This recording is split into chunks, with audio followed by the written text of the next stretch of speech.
Il-lejla tajba fissem il-Departiment tal-Malti nilqakom għal din l-attività, musa ngħidilha taħdita x'mhix taħdita, tal-proġett dwar it-tradizzjoni orali. Huwa proġett li issa qiegħed daħal fit-tielet sena tiegħu u kultant żmien minn barra li nagħmlu taħdidiet akademiċi u analiżi tat-tradizzjonijiet li uritna insomma minn mis-sekli li għaddew, mis-snin li għaddew. Nixtiequ wkoll nagħmlu attivitajiet li fihom nirrakkontaw, ngħidu ċajt. U fil-fatt il-taħdidiet il-uħud mill-attivitajiet li jmiss huma proprju bħal din li se nagħmlu llejla. Rita Saliba ħadd irrakkonta l-ħerejjef li kienet tisma' meta kienet tifla, illum ħan ngħidu l-Limerikki. Ħajkun hemm sessjoni dwar iċ-ċajt li se jmexxiha Dr. Michael Spanjol imma li se tkun propju lejla ta' ċajt. Ngħidu kif inhi l-Limerikka mhijiex parti mit-tradizzjoni orali tagħna.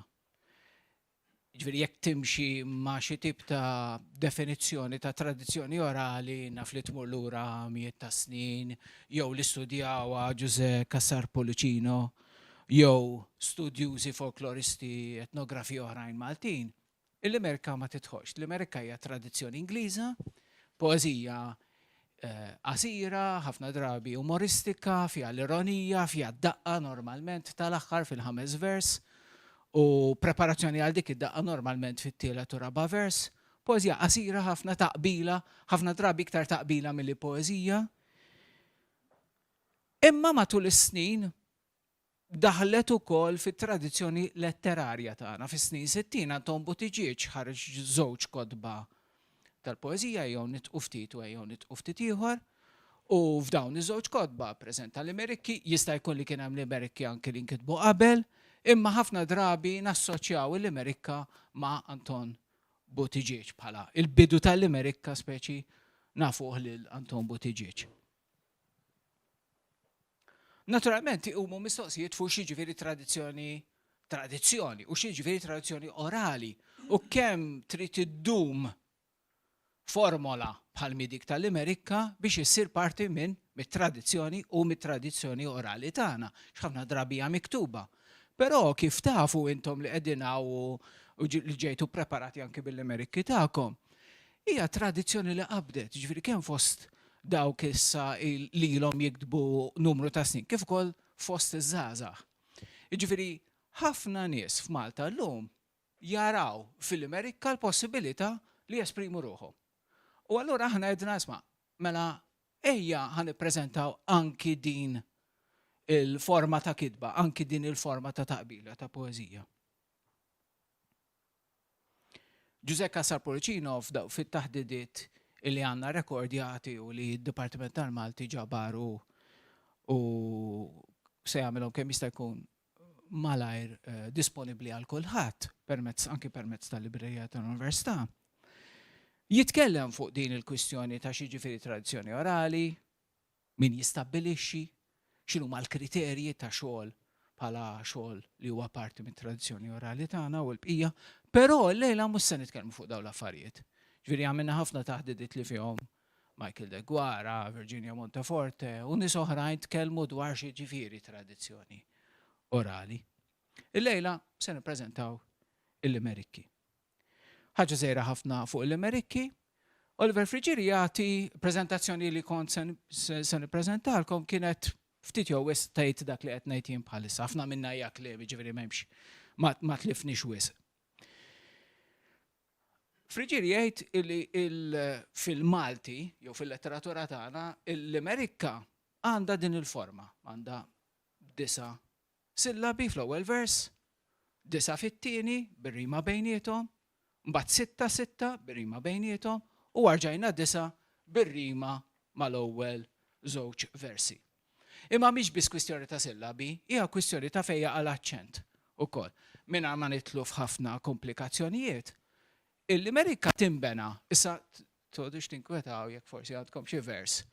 illi ma jaqbilx ma' din il-formola ta' Dwardu Ellul ebda waħda minnhom ma taqbel. Ebda waħda. U Friġier jgħid ukoll għandu dil parentesi kważi speċi fl-aħħar jgħid imma hemm forom oħrajn. Imma l-Amerika timbena fuq tliet sillabi wara xulxin. Illi l-ewwel waħda mhijiex aċċentata, it-tieni waħda hija aċċentata u t-tielet waħda mhijiex. U dawn huma il-blokki li bihom tibni kull wieħed minn daw il-5 versi li hemm. Daw it-tliet sillabi wara xulxin, mhux aċċentata, aċċentata, mhux aċċentata. U dejjem tibni bihom vers wara l-ieħor, sillaba wara l-oħra. Allora pereżempju jien naf jekk ġużigat pereżempju, naf wieħed kittib miż-żejtun. Il-kelma jonqoxa bl-exxun.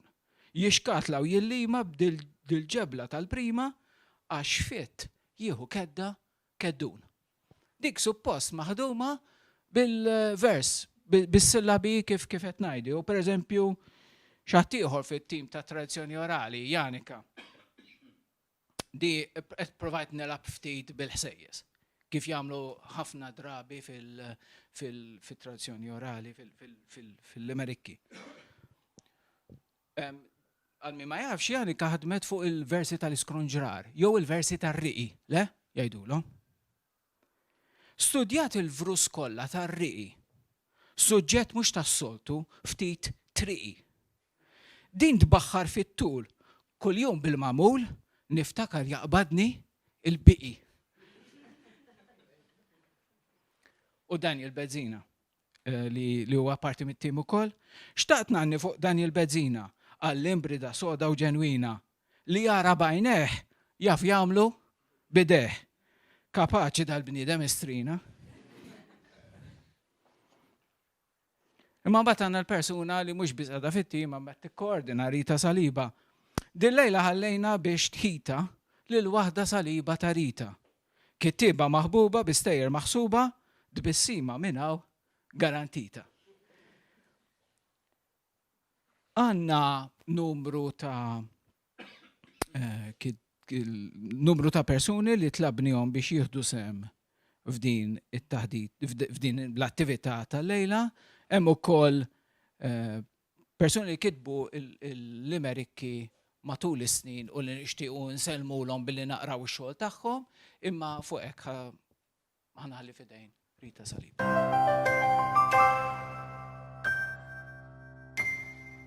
Nilqgħu magħna l-attività l-erba' kelliema tagħna jew qabbiela Beverly Aġus, Elisa Jill Campbell, Emanuel Attard Kassar u George Kassar li ġentilment aċċettaw li jieħdu sem, naf li ħadmu ħafna parti.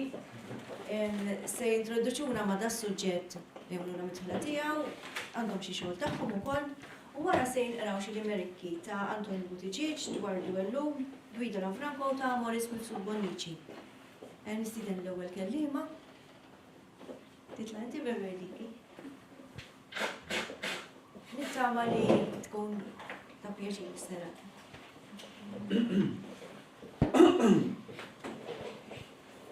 Nixtieq ngħid grazzi lil Rita u lid-Dipartiment tal-Malti ta' din l-opportunità.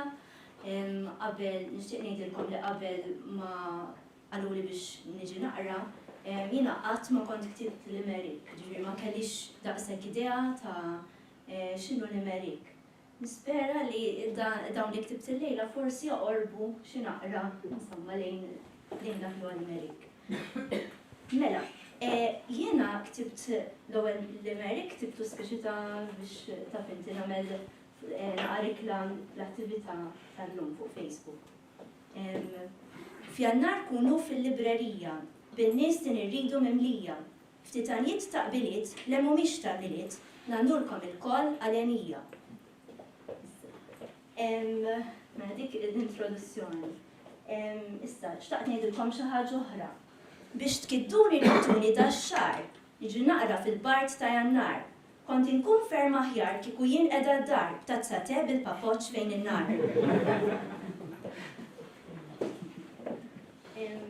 Nixtieq dak huwa eżempju tal-Imerik ieħor, nixtieq ngħid xi ħaġa dwar l-isem tal-Imerik. Naf, ġifieri issa mhux ħanaqra l-Imerik imma biex inżid mal-introduzzjoni tal-Prof. Adrian, għamilt naqra riċerka u sirt naf li dan il-terminu l-Imerik skont Legman aktar x'oriġina minn post fl-Irlanda, ġifieri fl-Imerik.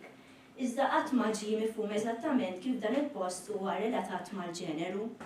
Madankollu Legman jargumenta kif aktarx il-vers minn anja Irlandiża dak iż-żmien famuża, Won't You Come Up to Limerick, seta' għen fit-tiswir tal-isem. Fil-fatt, il-metru tal-Imerik kien jintuża ħafna fl-għana Irlandiża. Versi li fis-seklu 18 kienu spiss jittrattaw diskors dwar il-qatra, l-imħabba u l-patriottiżmu. Huwa jsit li t-terminu ġie stabbilit madankollu mhux inqas minn 20 sena wara li Edward Lear ippubblika l-ewwel ġabra tiegħu fl-1864. Tantu hekk li ġifieri l-poeżi ta' Lear l-ewwel ġabra kienet tissejjaħ aw kienu jirreferu għalihom bħala nonsense rhymes jew nursery rhymes aktar mill-Imeriki. Insomma, kemm insit xi ħaġa ma li qed inti. Issa, ħaniġi għall-Imeriki li ktibt mod speċjali għallum. Jiena għażilt li nikteb l-Imeriki fuq min kiteb l-Imeriki, ġifieri ħankun qed nagħti permezz ta' dawn l-Imeriki ħankun qed nagħti forsi naqa' dettalji biografiċi iżda imħaltin mal-finzjoni, ġifieri ikun hemm elementi inventati. Mela, l-ewwel tlieta tiegħi huma fuq Edward Lear. Tal-Imrikki kittieb is-Sur Lear għall-qabbiela mhuwiex l-istranġier, kiteb hu l-alfabet għal kull ittra suġġett u ma litri li jimxi bil-fir. Edward Lear huwa kittib tal-Imeriki fejn minn barra kiteb nonsense poetry kiteb anke l-Imeriki fuq l-alfabet, ġifieri fuq kull ittra dan iddeċida li joħloq l-Imerik. Mela niġi għall-ieħor. Tal-Imeriki kittieb is-Sur Lear minn fuq dan forsi jdaħħal dinier. Moħħu lek kien fin-nejk sar ċirasa tal-kejk u ma kienx jaħli ħin it-suntier. Huwa magħruf li s-Sur Edward Lear kien fitli xejn kien jagħmel ilih ġifieri minn dawn l-Imeriki. Ma tantx kien artist f'ħajtu ġifieri kien ma kellux introjtu ta' binti fiss. Is-Sur Lear Peter kien fom ir-rieħ fil-veduti u jara s-sabiħ, tpinġijiet bil-mijiet u ħabb il-bajjiet, ix-xemс spiss pjaċir lilu tagħtih. Ix-xems spiss pjaċir lilu tagħtih. Edward Lear għal min ma jafx kien ġi Malta, ġi kemm il-darba ġi iżur il-xtutna, kienu jagħtu ħafna l-bajjiet, fil-fatt l-aħħar darba li ġi Malta, irnexxielu jpinġi madwar 300 jew ibitter insomma madwar 300 pittura. Sa sentejn ilu ġifieri kienet saret esibizzjoni Palazzo Falzon bil-pitturi kollha li ħalla hawnhekk. Dak kienu fuq Edward Lear, issa ħankun qed naqra xi oħrajn fuq dwar Dwellur. Naħseb m'għandux bżonn daqshekk introduzzjoni, kien dwar Dwellur kien attiv ħafna fil-politika, kien jagħti semu fil-Partit tal-Ħaddiema u ktib xi ħaġa fuq hekk. Kummissarju Ellul kien maħtur, intom tafu ma liema kulur. Londra tħallat mal-kbar ma' poeti mhux żgħar, Valeriju Kipling ta' Gunur. Jienu nfittex naqra fuq dwar Dwellur sirt naf li huwa għamel madwar 30 sena l-Ingilterra, kien kummissarju ġenerali ta' dal-Kunsilli Diri tal-Franċiż. U hemmhekk kellu ġifieri l-fortuna li jiltaqa' ma' nies ta' fama internazzjonali bħal poeta Valeri, il-poeta Franċiż Valeri, u Rudyard Kipling li kien poeta Ingliż u kien fil-kunsill tiegħu stess ukoll.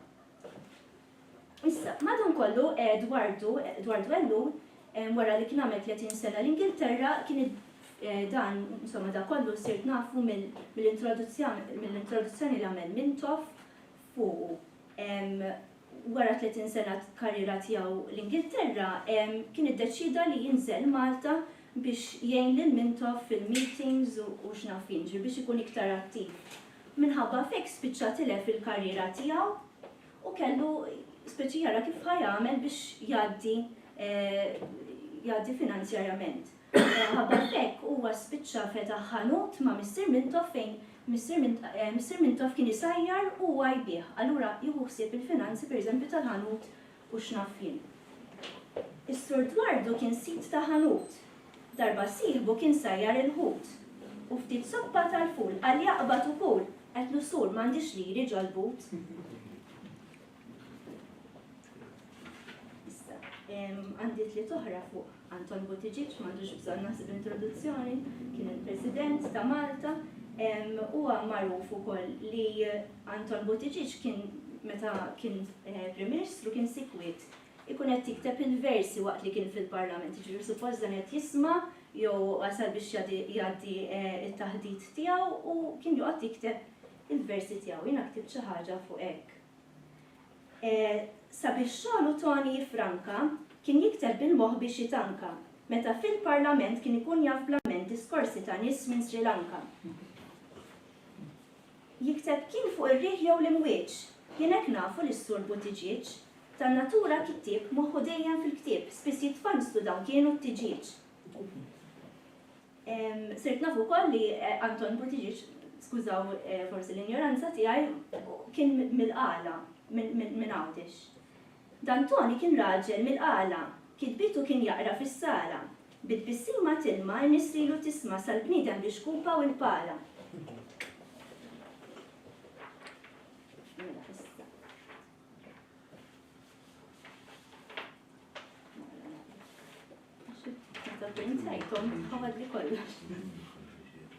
Mela, alright. Issa l-tnejn fuq Guido Lanfranco, kien hemm raġel li jismu Lanfranc. Iħobb jikteb sikwit meta Frank, li merikku ftit xajt kollox jikteb fuq ħajt, it-ħażis huwa jarmi ġo tank. Mela, Lanfranc jienu naqra l-Ameriki Lanfranco skużani għax issa baqgħet ġo moħħi. Sirt naf li kiteb ħafna fuq il-kunjata, ġifieri mid-dera ma tantx kienet tolqtu naħseb għax għal mhux ħażin. Lanfranc kiteb fuq il-kunjata, jalija jixtieq fl-istanjata, biex jagħtiha mill-lar sa tifaħħa ġo sptar, għad tiġi u ttieħ xi banjata. Mela, għandi ieħor imma ma nistax insibu. Fil-każ naqrah fl-aħħar jew xi ħin ieħor. Skużaw id-diżorganizzazzjoni ma kellix. Alright, sibtu. Mela, rajt l-introduzzjoni ta' Guido Lanfranco u sibta vera tajnuna fejn jidħol l-Amerika għaliex huwa jagħti mhux biss ir-regoli imma jagħti t-tema jgħidlek eżatt kif għandek tikteb l-Amerik sa kif tpoġġi l-aċċenti ġifieri jiktiblek. Fid-daħla dan Guido kien gwida l-Imrik bħal ġurdinja fi sfida minn ġod toqba tar-ras is-silla bi bin-nas kultant nolqod b'daqqa tal-ida. Issa, suppost, rajt, mela, issa, għandi l-aħħar tnejn, mhux l-aħħar, skużawni, kważi tal-aħħar, fuq Morris Mifsud Bonnici. Kien hemm raġel imobbi biż-żmien, xieħ ta' 92 għalli kien, dan Morris ismu mor ħabba feks fis-sigwar tant li darba semgħu il-ġirien. L-Mifsud ma nafux wieħed twil, ma kienx jikteb Malti u stqil, għax ħabb l-Imrik u għandu xorrik mhux fidil għax jaf jikteb bi-stil. Dan Bonnici kien chief engineer, l-elettriku kien tiegħu mistier, darba kien marlu d-dawl talabu lil San Pawl dan semgħu xemma għadlu f'Gandlier. Issa, dawk huma fuq il-kittieba, daw huma l-Amerikki li rajt insomma fuq il-kittieba li kitbu l-Amerikki. Issa għandi l-aħħar erba'. Tnejn minnhom huma daw. Madwarna llum għandna l-grima, dan profżul minn nofs ħajrima. Fuq il-Facebook jien rajt taqbiliet u skantajt, dal-bniedem jinnati kull qima. Għandi varjazzjoni oħra. Madwarna llum għandna l-grima, dan profżul minn nofs ħajrima. Fuq il-Facebook jien rajt taqbiliet u skantajt, għax dan ħallew fiċċi bissima.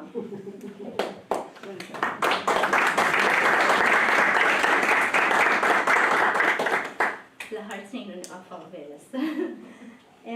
Mela biex ngħidilkom xi ħaġa fuqi, iġġib li semta Beverlina, tħobb tieħu mat-tek għallettina, kultant toħroġ bla ħsieb, kultant toħroġ bla ħsieb ma ħatieħu xi ktieb u b'tal-linja itmur sal-mdina. U fl-aħħar biex ngħid grazzi lil David. Lil David irid ngħid wis grazzi, mhux tal-illustrajt inti t-tazzi, tal-paċenzja u l-ġlied biex nitgħallem il-pitt xi mument noħorġok fid-dnazzi.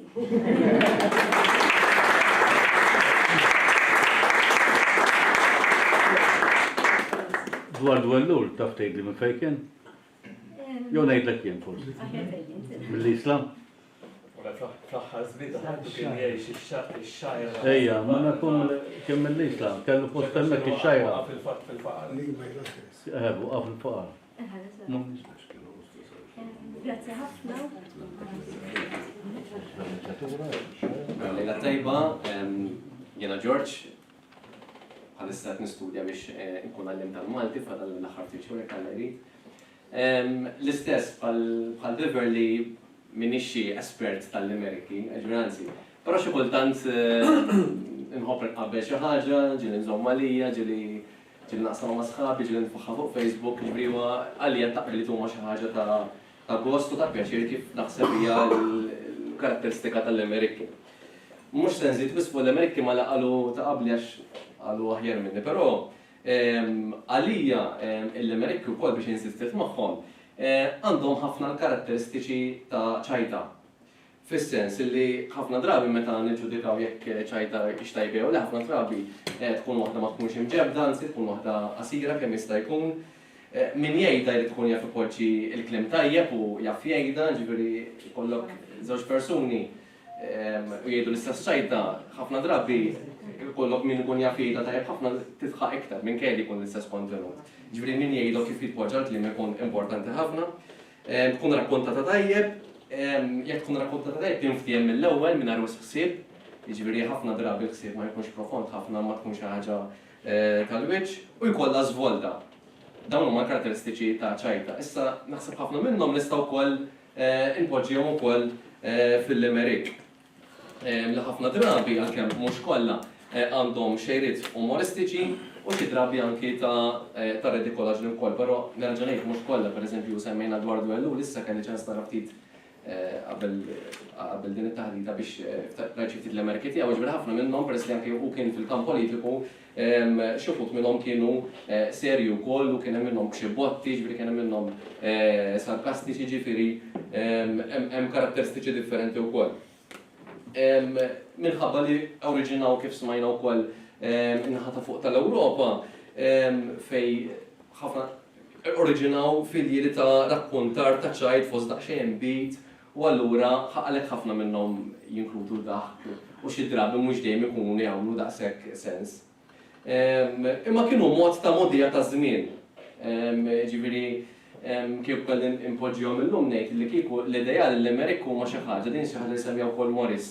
Subboniċi li kol semmitu diġà li fil-introduzzjoni ta' tipi kollhom hija xi ħaġa dejja li waqt li xi ħadd jistanna fi Q pereżempju ħareġ u ara xi ftit l-Amerika x'huma tal-modja ta' żmien. Llum naħseb ħafna drabi noħorġu l-mobile mhux l-Ameriki, imma huwa mod ta' wieħed kif wieħed jgħaddi iż-żmien. Nistgħu ngħidu li għandek isek kważi ċajta tiżvolġi fil-qosor u jkollha l-iżvolta fl-aħħar, dik għandu twist sewa. Jiġifieri fil-part fl-ewwel żewġ versi ħafna drabi jkollna l-preżentazzjoni tal-kuntest, jiġifieri ħafna drabi anke fuq dawn li taqra Beverly ukoll ħafna drabi fl-ewwel żewġ versi għandna il-preżentazzjoni tal-karattri ta' sitwazzjoni, u mbagħad nisu l-iżvolġiment fit-tielet u r-raba' vers illi jkunu jaqblu wkoll bejniethom jisu kif jiżvolġi dan ir-rappont, u mbagħad għandna l-iżvolta l wieħed ma jkunx jistenna twist ħafna drabi fl-aħħar vers. Kien hemm xi awturi tal-Ameriki wkoll li kienu jirrepetu, jiġifieri il-kelma li bija kienu jispiċċaw l-Ameriki ħafna drabi kienet tkun l-aħħar kelma ta' jew l-ewwel jew tat-tieni vers ukoll. Jiġifieri li kienu jkun hemm ukoll repetizzjoni tal-aħħar kelma ta' xi wħud mill-versi jew tal-ewwel jew tal-aħħar jew tat-tieni jew tal-aħħar. Is-saħħa tagħhom fl-opinjoni tiegħi hija f'żewġ affarijiet l-għonet fit-taqbila. U donna hekk, taqbila ovvjament tgħinek biex iktar tiftakara il-ħaġa. Reċentament ħareġ il-Ġabra Award xi kitbiet mill-Ġabra Award. Ħafna minnhom huma taqbiliet għaliex ħafna drabi n-nies jiftakru taqbiliet għax it-taqbila tibqa' tgħinek biex tiftakara wkoll. Naħseb il-Limerek għandu wkoll din is-saħħa. Però aktar minn hekk is-saħħa tagħha jew wkoll fil-qosor tagħha il-Limerek. Jiġri l-fatt li għandha din l-istruttura ta' 5 versi tgħin iktar fil-qosor tagħha jgħin iktar biex wieħed jiftakar u tista' tkun ukoll effettiva. Ukoll fil-istudju dwar il-Limerek ħafna jgħidu li hemm ukoll daqsxejn il-mod kif tinqara, ġifieri il-mod kif qed tinqara l-Limerek irid ikollok ukoll ftit kapaċità partikolari minħabba anki din l-idea tal-aċċent anke kif kemm tisemmi problema fil-bidu għandek din l-idea jsu ta' Pete bitlet sillabi kull darba allura dak jisom ukoll waqt il-qari b'xi mod iridu jinstemaw. Jiena kif għattilkom ħafna drabi taqbiliet nikteb, imma b'xi mod meta komsa ma kont affiċjinat għal din il-laqgħa b'xi mod ktibx li benekimen tiegħi ukoll u xtaqt naqsamhom magħkom ukoll. Mhux dejjem kont konxju, ovvjament għax qabel din it-taħdita jisni tfittex naqra x'inhi eżatt il-Limerek, imma meta kont ktibthom anke qabel xi wħud minnhom, mhux dejjem kont konxju eżatt tar-regoli eżatt tagħhom x'inhuma, però mbagħad irġajt rajthom ftit u rranġajt xi ħaġa żgħira minnhom biex nipprova noqrob lejn il-forma ta' kif jiddiskrivija friġira, kemm kif qed inti hemm ukoll varjanti. Eżatt. Ħanaqrakom xi ftit milli ktibt jiena. Insomma, kif tafu reċentament kienu dan l-ixju tal-ġbir tal-iskart, insomma, kif ċaħġa fuq. Mara xwejfa minn ġos ħattart, tħawdet il-ġranet tal-ġbir l-iskart. Bek qabdet il-borza u fetħet il-ħorza u bdiet mizbla jiġu l-bir taħt l-art.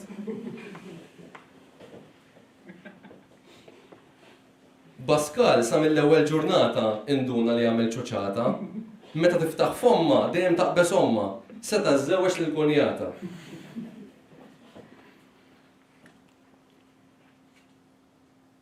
Mela. Dan l-aħħar qed iddejqu ċetta, mindu xjaħu saret ristretta. Meta jkun bin-nieqes u jħossu ftit ibes, sar jintefgħu strada stretta. Mela, reċentament ktibdi minħabba storja li ġrat insomma. Benjamin ma' martu Kristina twelditlu tifla Valentina biex qatt ma jintesa fil-pront il-flok nesa u bat ritrat l-ommu Karina. John għal-parlament għamil il-ħsieb u allura beda jdur bib-bib. Ħareġ ta' mażetta, għażġab ħaq banketta, kemm kien minna liħli kellu l-ħbieb. Meta ġan la Vallet ben għal-belt, għamel kollox biex joqgħod attent li jpoġġi l-kultura, saf li ċken skultura, ma nesa jpoġġija fil-parlament.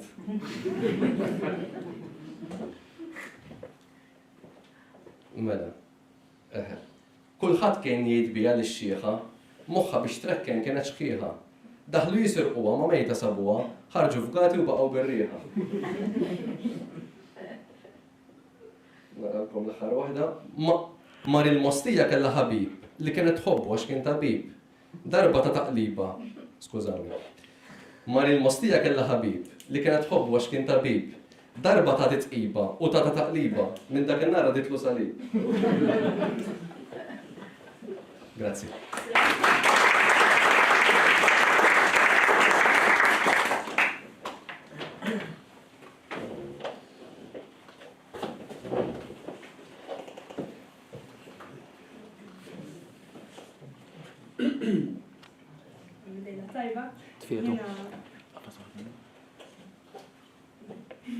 Lejla tajba, jiena jisimni Elisa, edha fl-ewwel sena l-Università fuq sports, imma kelli l-Malti bħala livell avanzat, mortajb ħafna fih u safrattant ġejt l-ewwel fis-sena tiegħi ta' Junior College ġifieri. Skużawni. Jiena li nikseb l-Ameriki minn mindu kelli qisu 12 sena, Għax kont qrajt ktieb ta' Claret Soppardi tal-każ tal-ħodem Molitz u fih kellu xi limerikki ta' twins Mandy u Wendy. Kienu oġbuni u ħajruni biex nibda niktab il-limerikki. Bdittejni ħafna ommi, għax ommi wkoll hija mitfla tal-Malti, allura konna qisnek partners, allura meta kienu konna xi ħin liberu, anka meta konet naħslu platti eżempju, ngħidu ejja niktbu l-Amerik.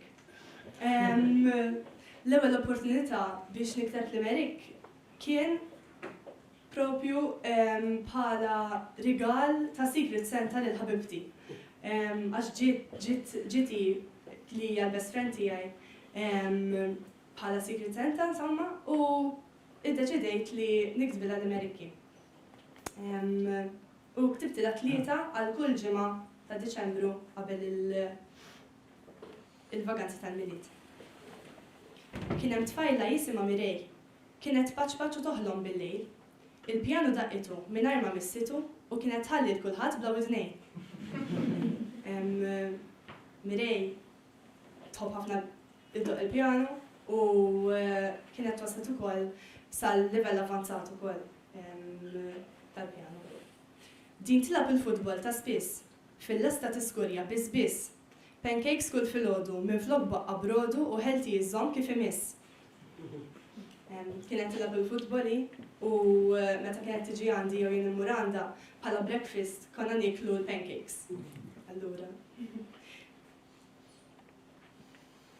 It-tielet l-Amerik li kont ktibtilha ma ktibtulix fit-tielet ġimgħa ta' Diċembru. Kont ktibtula sentej wara, għax kont insejt. Mirej issa kibret kemm xejn u jkollha bżonn tgħidhom kemmtejn. Meta tgħaddi tagħha l-oħrajn jgħidu magħha u ġieli tfajrilhom daqtejn. Mhux vera.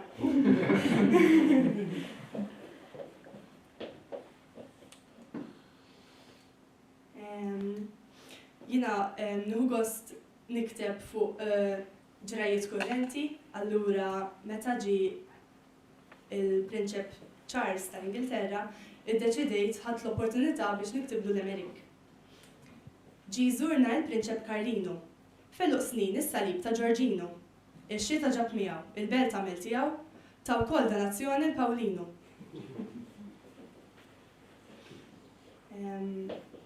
Anka meta jkolli naqaħin liberu, nieħu gost nikteb naqa' l-Ameriki ta' dak il-ħin li ma jagħmlux sens. Għandi 3 hawnhekk naqrahom. Kien hemm 6 bil-qiegħda ġobar. F'daqqa waħda dan qabad in-nar. 2 minnhom stenduti, l-oħrajn deċeduti u l-ieħor kien ħarab bil-ħmar. Mela darba kien hemm 2 tfal. Wieħed minnhom kien xeba jitbal. L-ieħor mar fejn ritu, iżda spiċċa f'korfu mentri jrid imur it-tax maħar.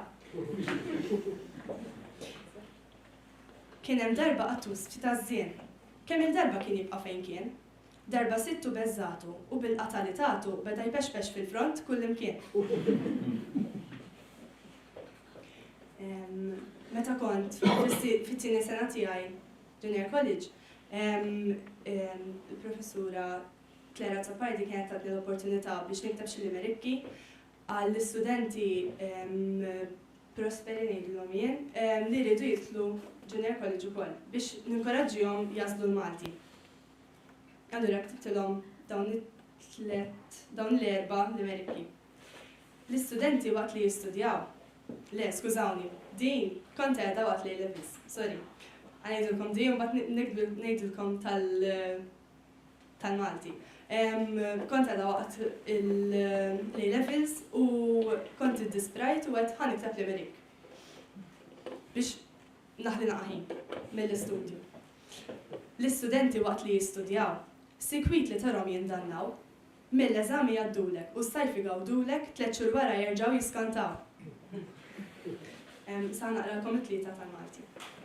Li tistudja l-Malti ta' żmien, qatt tista' bih tiftaħ bibien. U għadu bżonjus għalkemm mhux famuż, mhux li kien użaw kull imkien. Jekk il-Malti trid tibqa' titgħallem, segwi sew dak li jgħidlek li mgħallem. Fejn hemm lakka jew lajn, u fejn tiġi f'dirajn għax fil-kitba tin ħafna taf tgħallem. Fost xi ftit mill-avvanzi tal-Malti, tradizzjoni l-Unjoni b'dittati, sarem ħafna lingwisti mejjunin mit-tajpisti u biex tifhem m'għandekx għalfejn tbati. Grazzi.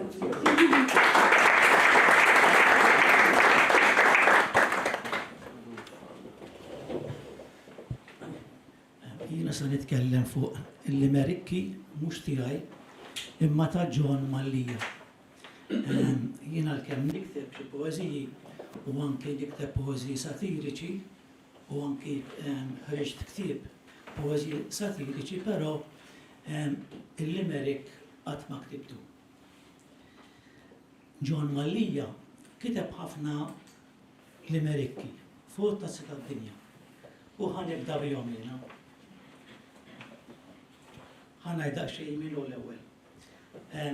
John Mallija twieled ħal-Qormi fl-1944. Għallem f'diversi skejjel statali bejn l-1965 u l-2010. Kiteb ta' poeżiji bil-Malti u bit-Taljan stampati f'diversi rivisti u fl-antoloġiji Spirali, Arcadia, I Silenzi della Montagna, e Le Voci del Mare, da kien ktieb li sar bej laqda poeti Maltin u bej laboratorju poetico mill-Valtellina l-Italja, u Malta non tempa poezju. Kien imsieħeb fl-għaqda poeti Maltin u l-għaqda letterarja Maltija. Il-poezija tiegħu ixxaqleb lejn dik tradizzjonali fil-waqt li tematikament titratta suġġetti varji u attwali.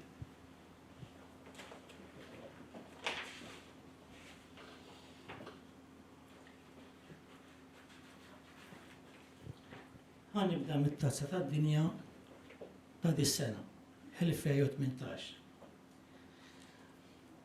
Dana kien wara xi logħba jikteb Limerick u jpoġġi fuq Facebook. Russja, Arabja Sawdija.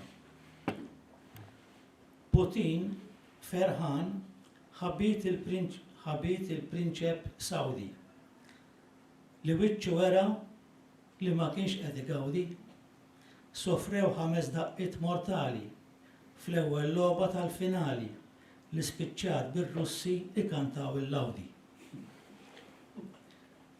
Portugal, Spanja. Spanja għaxquna bil-lob maħdum bit-silla. Il-Portugal dew sew Ronaldo Stilla. Il-ġirien tal-futbol Iberjan issiltu qishom cowboy u Indjan. Il-lejla jikkalmaw bil-kamomilla. Eġittu, Uruguay. Is-soldati tal-Farawn issiltu għal-Benin kontra l-Uruguay bistilel mimlijin. Tħabtu bis-saħħa kollha biex iferħu lil-folla sa maċ-ċelesti ħarġu rebbiħin.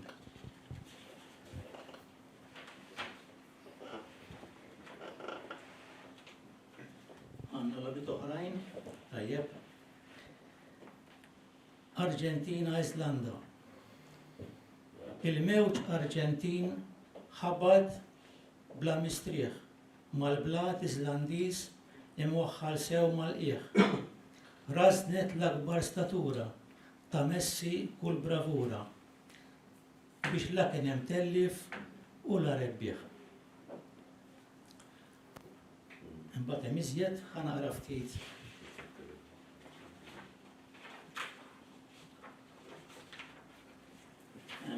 Nista' ngħid ukoll jiena mill-esperjenza tiegħi fl-għada poti Maltin u hekk illi kif qal Adrian huma ħafna illi jibbu il-Limerikki. Jiena fil-fatt billi ma niktibx Limerikki fit-tixt ta' ħadd ieħor, provajt insib ukoll però żewġ poeti li llum mietu daw qed ngħidu mal min forsi iktar il-qudiem jagħmel xi studju fuq il-Limerikki.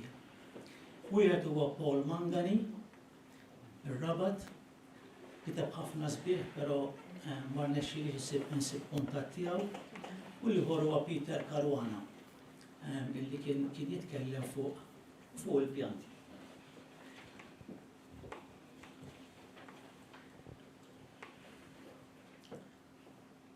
Ħanaqra ftit tal-Tazza tad-Dinja 2014. Għaliex mill-istalitani John Mallija kiteb daw il-limericki fl-2014 ta' Tazza tad-Dinja. Mbagħad fl-4 snin ta' wara kiteb limerick wieħed tal-inqas li taniju.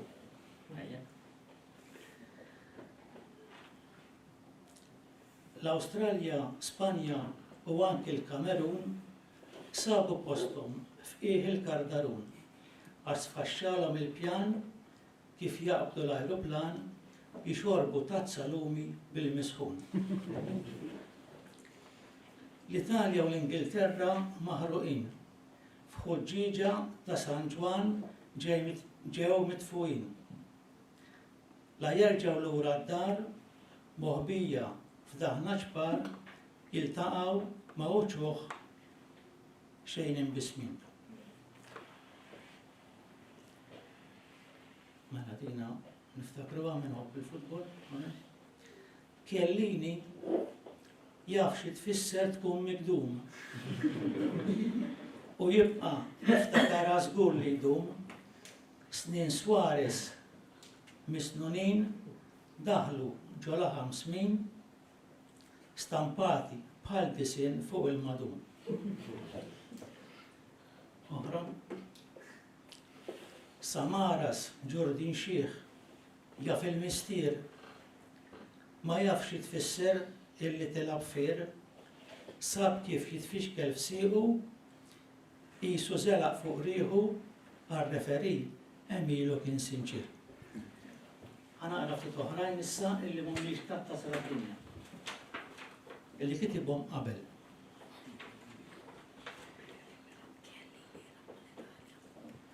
Nar San Ġwan. Nar San Ġwan jinħarqu l-ħġejjeġ. In-nies kollha tinsa l-ħwejjeġ. Fuq ir-ramel mitluqin qed jixxemxu maħruqin midlukin biż-żejt bħal frejjeġ.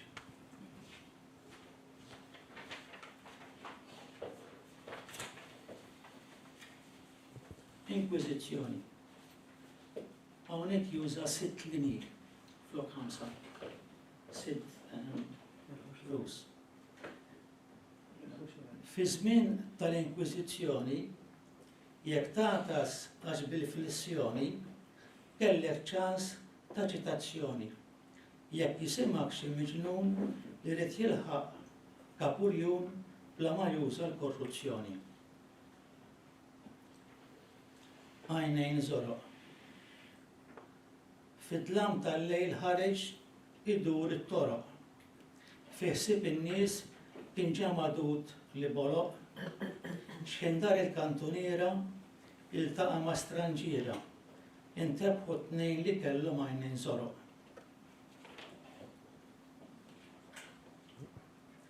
Tal-ħaxix.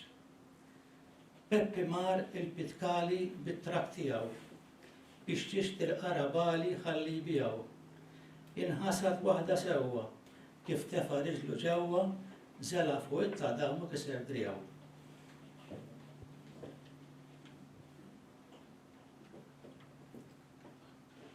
Paga f'ira. Kif wasal id-dar neżal ġlek. Mil-but tax-xelluk ħareġ ċekk. Kif raġġi f'rafqira infex jikol ftira. Ftakar li jrid jgħaddi b'daqshekk.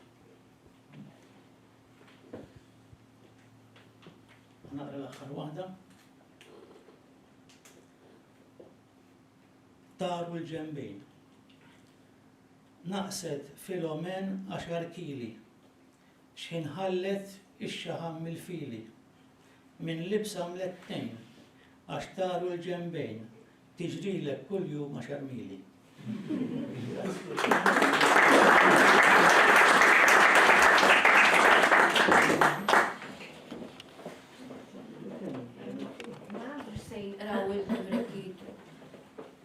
Se raw li Merikki issa. Ta' kittiba ġanu pubblikazzjonijiet tagħhom. Sanitajna.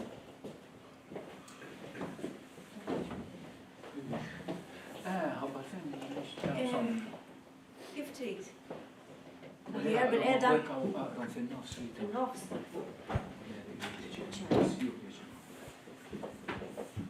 Mela, għażilt ftit minn tal-inġinier Morris Mufsud Bonnici. Jien spiega tajjeb kif huma l-Amerikki. Mbagħad jaqraw sħabi. Provajt invarja kemm jista' jkun. Noqgħod attenta xew ir-raġel.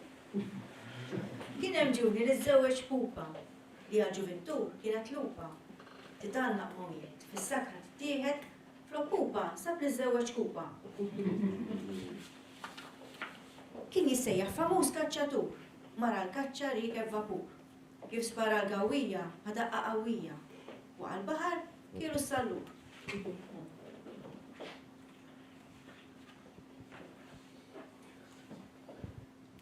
Raġel qatt ma rid jagħmel falla, għax jarah u dejjem kien falla. Da dawa tal-waħx, bi boħxhom ma raħx ħabat rasu tal-lagundalla. Darba bajjad gwab minn ġarrabat, kien jitħab kull ma kien jintrabat. Zellaqlu s-sellum, li tzappa b'sallum, għax minn l-oli ma l-art istabat. Balena ek ħarġet ta' mara, belet ma' kkużej, għax ek ġara. Waqt fl-istonku jdur, marġa kurutur, u ħareġ mit-toqba ta' wara. Kien hemm darba ferħ ta' ħanfusa, u kbira daqs l-ikbar qattusa. Ħatafa qattusa biex lila jbus, għamela tiegħu la rusa.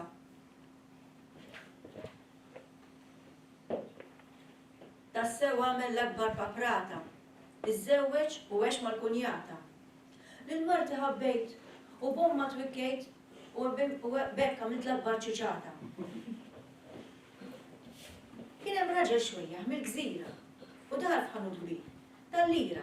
U xtara qassata, mimlija patata, minn qassata kibrit luftira. Darba rajt daqsxejn ta' bufula fuq siġra kollha sula. Niżel fuqha seqer, della fuqha seħer. Ħadfilha plat ħniex u kilula. Kont naf Ingliż xieħ minn ħalluqa, rabajtra tax-xewk li tiduqa. U hekk kif lemaħa, fħalqu dan tefaħħa, flokkiera spiċċa jmut fuqha. Kien hemm darba raġel xadina li kellu drawwa ħażina. Kien jiekol il-basal u fl-aħħar se wasal biex kakka tal-basal pudina.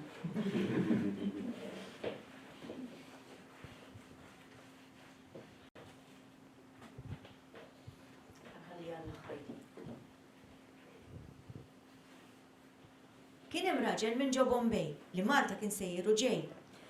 Ta' Malta ħabib, mhux għax kien tabib, tal-basal kien l-akbar xerrej. Soldat li kien ġej minn ħal-qormi kien magħruf bil-laqam ta' dormi. Kien joqgħod fil-ħodu, kien jorqod fil-ħodu, ta' rasu ġol brodu, u għad barata mill-uniformi.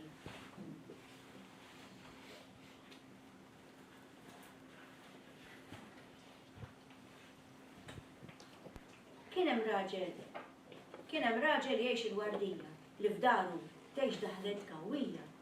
Kien jisqija kuljum il-whisky u r-rum u tal-ambjent jgħidula moħqrija. Fid-dinja kien hawn in-naziżmu u aktar fit-tub komuniżmu.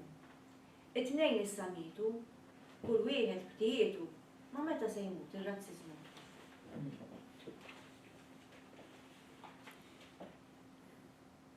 Darba ġi raġel il-musta, ċaqċaq tnejn li żiemel bil-frosta.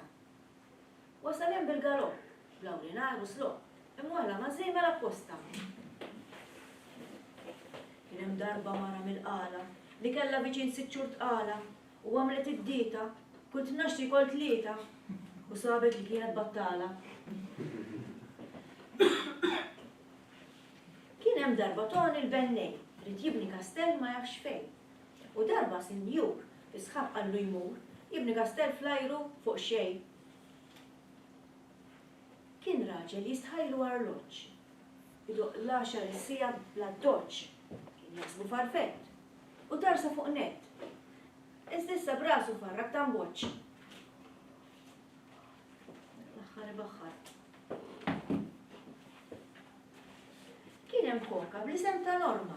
Serqet pakket minn ġol Borma. U ħbejt il-pakket. Hemm taħt id-dublet.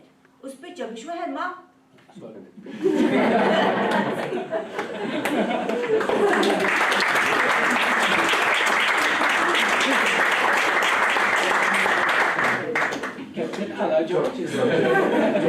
Rita, għafasson dal-bottuna.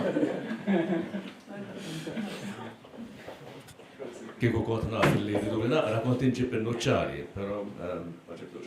Rridu naqra l-Limericki ta' Dwar Dwellur. U tajib kun hemm daċħaj ta' kontest, għax dawn l-Limericki rridu jkunu friski, sawa biex jinftemu. Jina twillet fl-1955 u fl-1971, ġifi meta kelli 16 sena fl-aqwa tal-ormoni ta' Zuziti, saret elezzjoni ġenerali f'Ġunju. U tara dal-Madoffi Partit Laburista fil-gvern immexxi minn Dom Mintoff. Dik kienet biċċa kbira ħafna, sawa xi ħadd żagħżugħ ħaxak iż-żmien.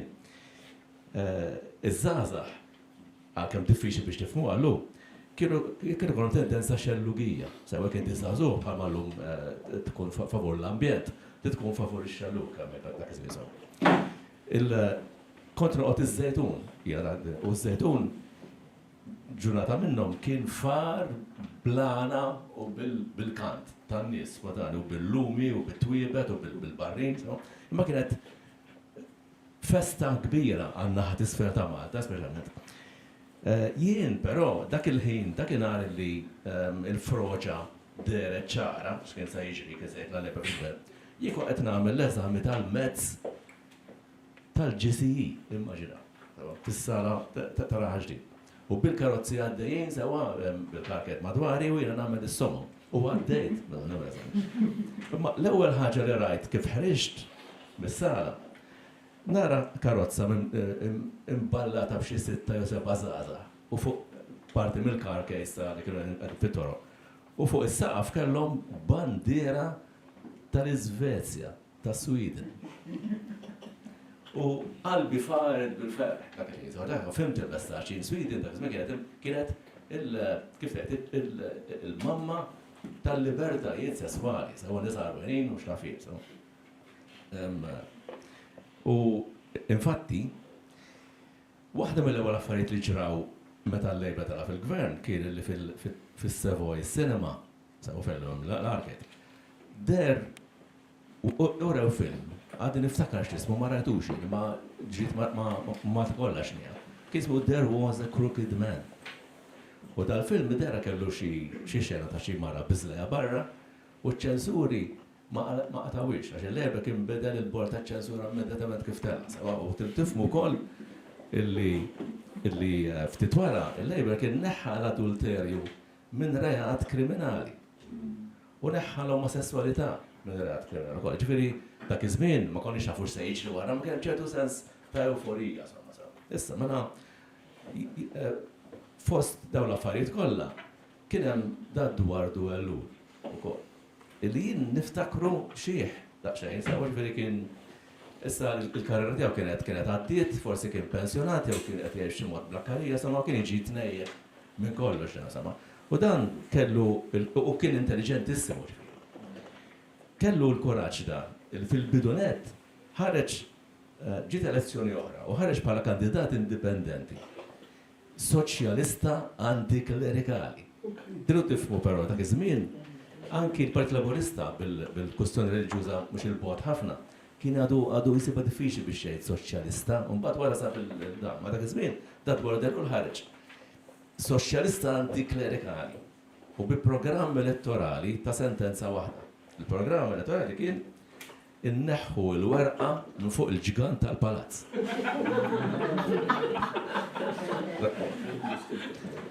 Infatti kellu l-Amerika, ma tawilix, Il-Amerika kienet kienu pubblikati fix-xewka, dawn ix-xewka ħafna snin ilu. U x-xewka jiġifieri kienet għalino Kassar kien magħruf li kien iġemma il-Playboy. U kien ċaħġek. Manna puti qudiem il-ġgant tal-palazz. Għalli nan dak minu dak in-nunu. Qedlu jien jgħidulu Nettunu. U bħalli ħata berqa għalli inti għandek werqa. Jiena le, għandi biss iż-żennun. Da kien jiġri tlej. Issa ħalli għallu bat barra xorta il-bicċa ma marriċ għallajja, daqskemm wieħed kien jittaqma, sewa ċensura, xorta baqgħet diffiċli, l-artisti xorta jilmentaw, insomma. U dwar kien l-ors tiegħu illi jaqbad ma' dil-ħaġa. Issa minn dak li nista' nara, daw l-Amerik jgħidu hekk. Nejtalija iċ-ċensura hija brodu, velenus fil-għaxija u fil-għodu. U f'dassugu infernali ġibdu l-vide Pasquali minflok il xi ħadd li nista' nobodu. Sabux bidam da Pasquali ma nafx minnu ma dera kien xi bidem ġentlom u speċi allura da ħassi li ma taffi dak għamlu kieku kien naħrat ieħor konna naqlalu, insomma ma ġifieri kien. Iċ-ċensur għadu hemm ma nafx min biex ħidmietu tkun tiswa l-bnedmin. Iżda għalih l-idea hija li aħna l-koll għalenija, sorijiet, patrijiet u assisin. U delitt li impjegati tal-posta tobbligom iċċaqxqilhom il-frosta jaqraw kodba vizzjużi, jaraw stampi għażżużi u dan nies tqedhom hemm tal-apposta.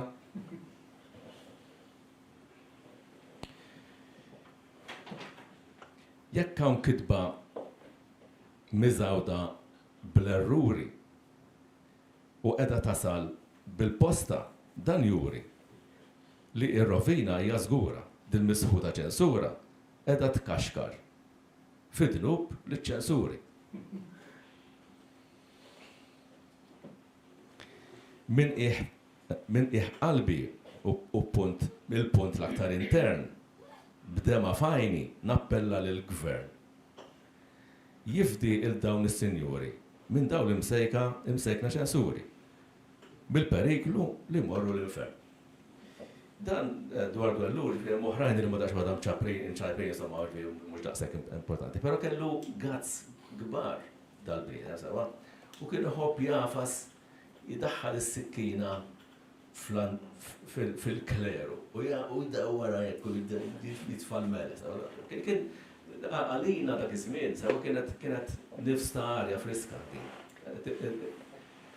Kif tgħid, tiġġudikawx bil-beda tal-lum, dak iż-żmien għall-intellettwali kien jinħass illi hemm bżonn ta' bidla. Ġifieri das-sens ta' medjevalizmu, speċi kien jinħass u kien hemm mittama li forsi l-Partit Laburista jista' jirranġah.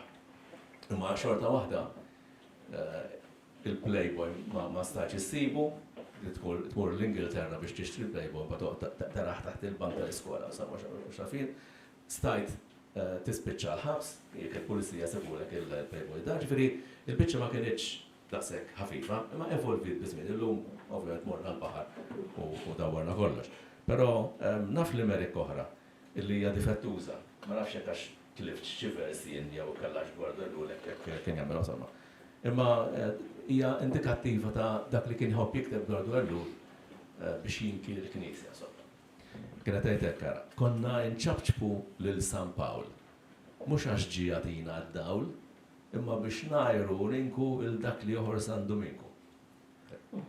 Prost, grazzi telesmaturi, insomma.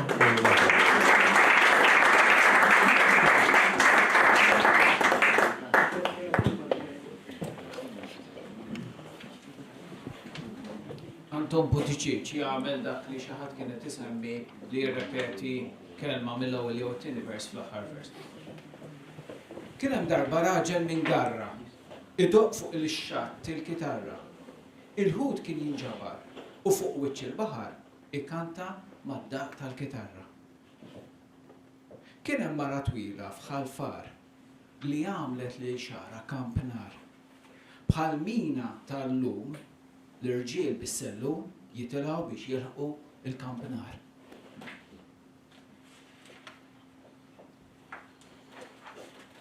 Kien hemm darba mara l-mellieħa bħax-xemx kienet ħelwa u sabiħa li toħroġ mat-triq fuq karru miżwieq miġbud mill-għajnejn tal-mellieħa.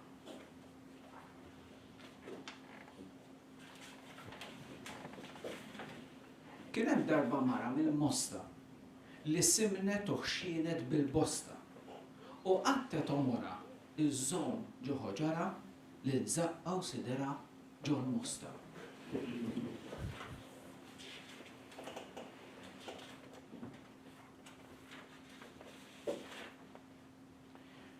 Kien hemm darba mara minn Avu li kellha sin twil daqs ta' travu. L-irġiel kienu jmorru jgħinuha ħaġġorru li msejkna ta' mara minn Avu.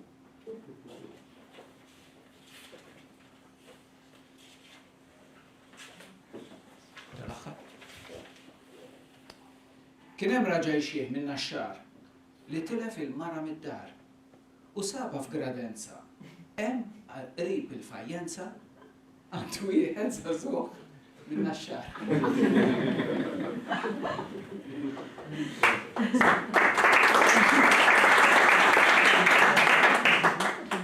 Naf li hawn numru ta' nies li jridu jaqraw.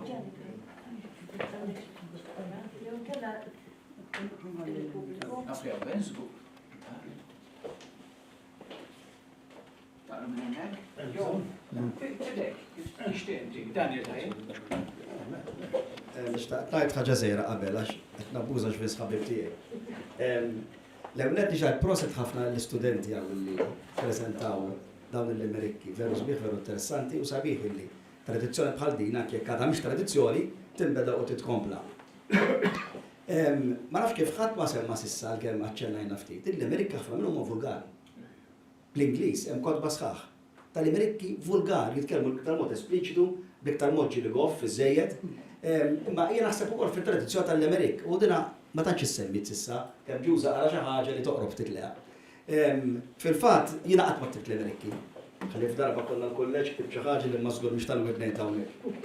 Però sibt bl-Ingliż, ħanaqrah bl-Ingliż għax dan huwa l-Amerik fuq l-Amerikki li propju hija xi ħaġa dwar l-ispirtu tal-Amerik. The limerick packs laughs anatomical into space that is quite economical, but the good ones I've seen so seldom are clean, and the clean ones so seldom comical. Ġifieri veru qed jgħid hawnhekk dak illi il-punchline fil-fatt jiena dawn tal-topitiġ ma taġġoġbuni.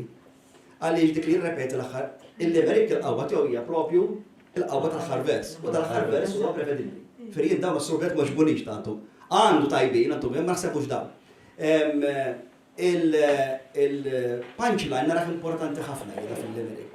Illi inti għandek il-sorpriza kważi, għandek il-bissim, għandek il-daħka. Fil-fat, dawn li smajna l-lejla, smajna xħut tajbin ħafna, u xħut illi mux tajbin. Għaliex anki limerick li ma jżomx l-accenti jina, najt għajet il-gosti tijaj. Limerick li ma jkunx mar-regol tal-limerick, għalija għajdu li trid, ma tajblux limerick. ħatta s-sejjieħ, kif toqgħod kaħlu u tagħmillu l-bordra fuq, għajdu li trid, ma tajblux ħatta s-sejjieħ, għajdu xi ħaġa oħra. Nara fil-limerick issa meta jżomm l-aċċenti sbieħ. U taraħ tinduna, meta qed tisimgħu tadda limerick kemm ħelu. Għax mhux għax għandek issa li bis posthom, imma anke l-aċċenti jaqgħu posthom, jaqgħu sabiħ. Taraħ, xuħtuhom imqansħin, anke r-rima. Xuħut għantom putiġi għamila, jivvintalek kelma ma teżisti, sempliċi biex qabbel. Dak għalija għat għanżieħ tal-Amerik. Sabiħ ma tiqa postu kollox ikun postu, u dawk huma l-Amerik intelligenti. Smajna ħafna minnhom intelligenti l-lejla u sbieħ ħafna, u smajna oħrajn il-għadirja ma nħossx li huma l-Amerikki. Skużana ħadlek il-ħibis. Vince ħabib tiegħek konna l-kulleġġ. Kien ngħid li mit-30 li ġibt miegħi ta' Butiġiġ kollha li rajt hekk għax ikkonfermajt issa kollha għandhom ripetizzjoni ta' rima. Fil-fatt naħseb li sbaħ li għandu mhux il-limerikki huma imma l-epigrammi. U għandu xi epitaffi wkoll ħelwin. Mungustin, naħseb dawk li sbaħ iktar mill-Limerick. Vince, konna l-kolleġġ fl-imkien jena u Vince forsi ma tantx taf fil-qasam jisur, imma Vince fl-opjeti għaj kiteb Limericki veru intelligenti.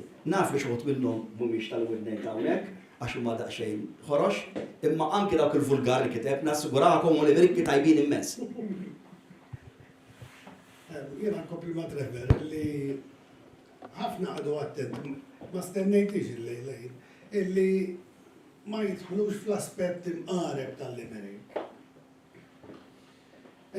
Jena ktibt ħafna Limericki, ktibt għandi 150 per eżempju, ħafna minnu kif għajt Rever, mux li tajdom għaw l-udjenza, pero bizmin tal-libtu kol, li inti tista tkun imqareb, minn ma tkun espliċitu vulgari. Musa ngħidilkom xi tnejn minnhom ukoll. Ħanibda ma' bl-Limerick li huwa fuq il-Limericki kif bedat Rever, imma bil-Malti. Kien hemm Limerick fuq ix-xatt li kien qed jitnejjeb kulħadd. U n-nies b'ħafna mbieħ fis għamlet għalih, għax dak li kien jgħid kien ben fatt. Wieħed mill-ewwel Limericki li ktibt, għas ngħidu vulgari, iktar ngħidu politiku, imma politiku fis-sed, mhux politiku partiġjan, imma politiku għax jalludi għal persuna li għafa kulħadd issemmiet il-lejla il-Perit Mintoff. Il-Perit Mintoff għal ma jafx għażaża li ma jafux fis-sebgħinijiet kien tkellem fil-Parlament darba u kien semma l-Pajk. Il-Pajk kien karattru wkoll gustus Malti li għax tassew illi kien jgħid ħafna ċuċati.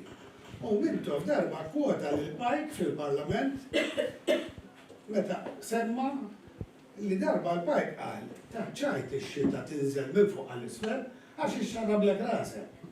Għal dik imissa titla minn isfel għal fuq. U Mintoff din ir-rimarka għal kif jiġri jekk ixarrablek il-linfa. Di veru, għala fil-Parlament, qiegħda fuq il-pejt. U jiena kont ispirat li dik kteb Limerick fuq hekk. U għadd pajjiżna għandu biex ikun ħieli. Għax naqat mal-kbar ta' sew kbiri. Waqt wirja famuża fuq Teleraguza, il-linfa tal-prinċi tittiri.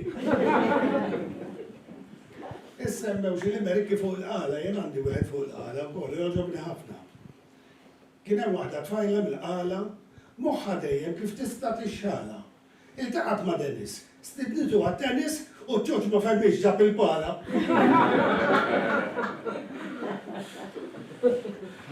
Hemm Limericki wkoll li mhumiex b'saħħas, pereżempju, jew inkella, ngħidu ieħor. Issemmit ħafna illi fil-Limerick l-aħjar ħaġa kieku l-punchline tkun fl-aħħar vers. Jiena ngħid anke fuq l-aħħar kelma. U speċjalment, u jekk l-aħħar kelma tkun dik il-vulgari, tistaqqas tgħidha x'kulħadd bħalma kellna wieħed illi kompliha seħibna. U jien ktibt wieħed fuq hekk. Kien hemm wieħed għal bil-Kuwait li kien jieħu kollox biċ-ċajt. Kien jinżel arwin isalli fil-ġnien u spiċċa b'xemxata fil-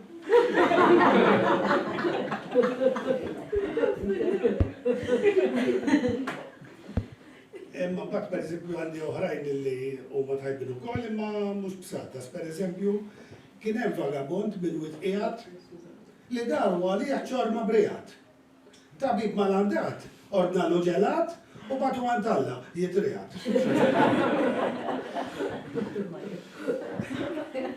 Ma nafx nistax nagħmel għandi iżjed jien preparajt iżjed ma kif qed ngħidu. Ma nafx kulħadd kif jagħmel. Niftakarhom.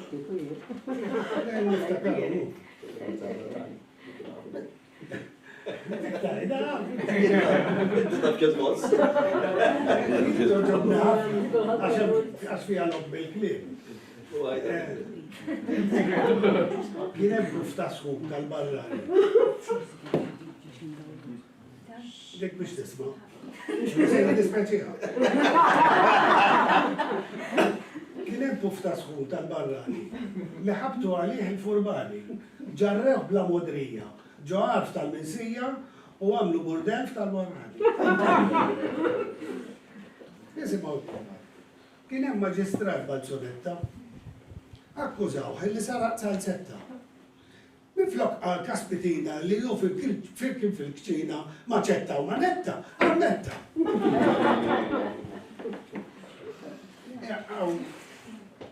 Issemmew ukoll ir-rimi u r-rimi interni. U jien għandi wieħed hekk ukoll, rima interna fl-aħħar vers, tripla. Kien hemm tliet ġuvnotti annata li marru xalata manata. U nfexxu fis-sess u għamlu suċċess u nata xalata rvinata.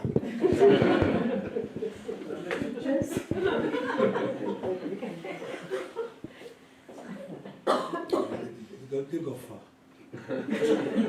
Di toġobni, mux tajt, mux goffa ħafna. Kien hemm waħda aħba ħallija. Li xtaqet tkun taf kif il-nija. Li l-irġiel jagħtu l-flus ħajdaħlu fil-karus, meta l-banki dik 5%.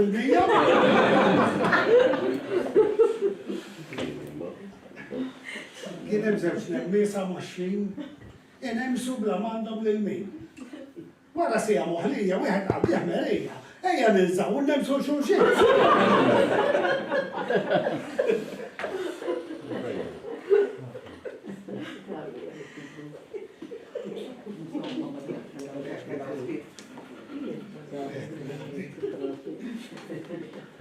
Ma konċ tajnom daw fil-izis fuq xandi. ċensura.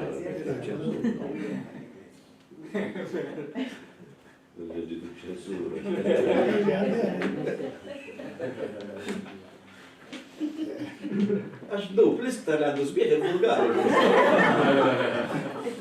Trevi reġaġi ċensura. La jena komma, Kien hemm ġeneral minn Kemmuna. Fil-gwerra ta' ġismu l-kuruna. Il-mara miskina tajt proser dalina, ġejt isek tepot bla zennuna.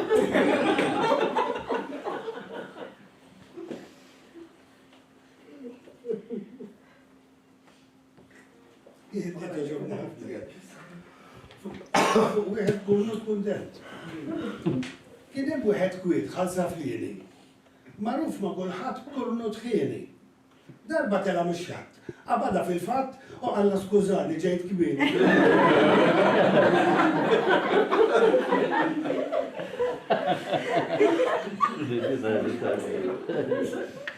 Kien hemm waħda tfajla li kellha biżlejaġ kejkni. Meta kellha namrat qatlitu bis-swat għax li tionfoħomla miskin.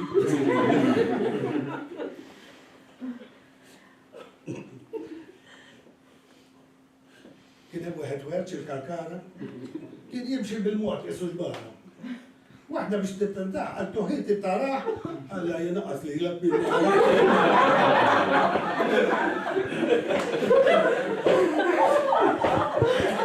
Dak tejba għaddin.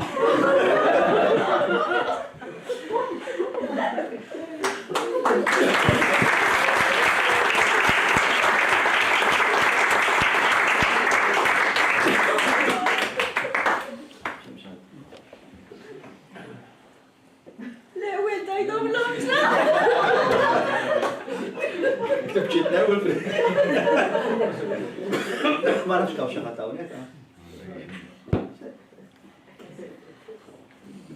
Jekk titfu l-mikrofon tilkom waħda pastaza, jena ma tajba. Biex bridix, Daniel, inti kont mux bidejt tal-Ameriki tal-festi? Naħseb għandek xifti. Le. Ħan ikun nadda waħda.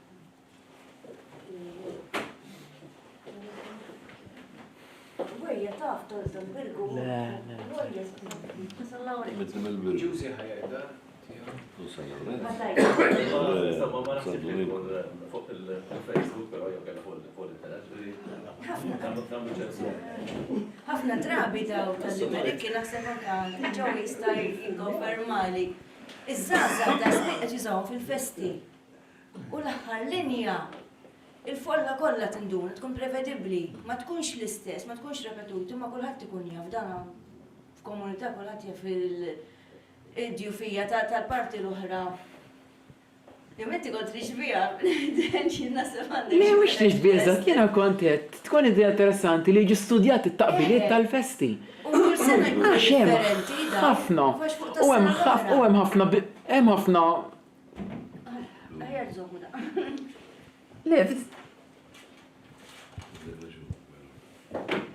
le, jena li kontet li tal-festi tajb li ġi studjati, għax hemm ħafna intriċċi fihom, per eżempju il-botti, il-figuri tat-taħdit li kif ikunu b'mod sottili, kif tad-dokument ġili lill-partitarji bħala folla ġili l xi persuna partikolari jew lill-qaddis. Ma ġili anke lin-nies partikolari, ġifieri per eżempju xi partitarju jew xi president tal-każin per eżempju jew xi partitarju li per eżempju jkun għadda botta jew fuq xi taqbila. Hemm ħafna minnhom li ħassra li ma ġew studjati tista' ġifieri. Mhux neċessarjament Amerika, ġieli jkunu berba versi biss.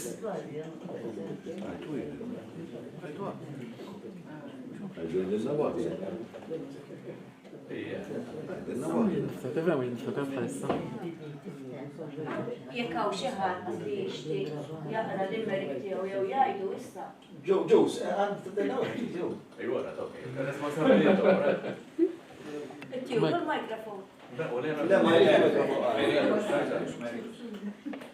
Dana mux jinktib, kusa, ma nkiteb f-sożidi fil-klikka soċjali tiegħi xi ħadd li huwa magħruf ma nix il-permess tiegħu biex insemmih, għandu se nsemmih.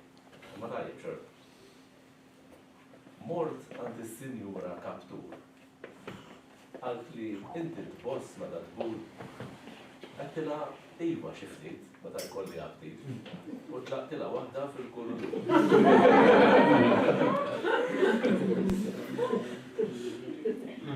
Niftakar wieħed tal-Ingliż, għax bl-Ingliż kont għamil ħabta kelli ktieb minn Brown.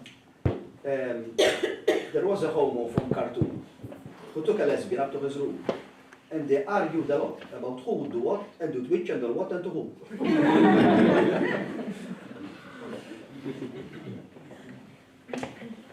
There was a young harlot from Kew who filled her vagina with glue. She said with a grin, if they pay to get in, they must pay to get out of it too.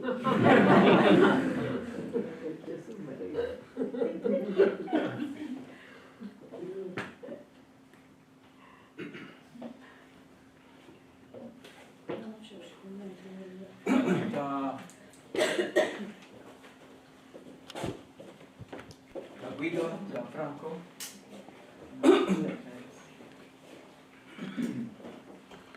Priġunier ħarġu mammat fil-ħin qudiem skwadra tal-mewt bl-azzarin. Sigaret wieħed taħ imma hu rrifjutaħ għax rid jaqta' kull vizzju ħażin.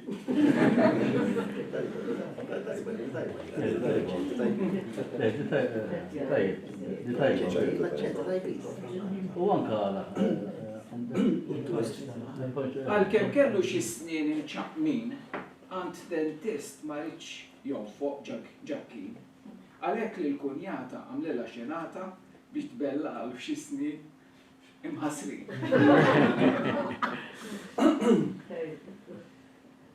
Salvu kellu fil-ġniet li tħutiet. Ras ħapiswet u qabdu l-inkwiet.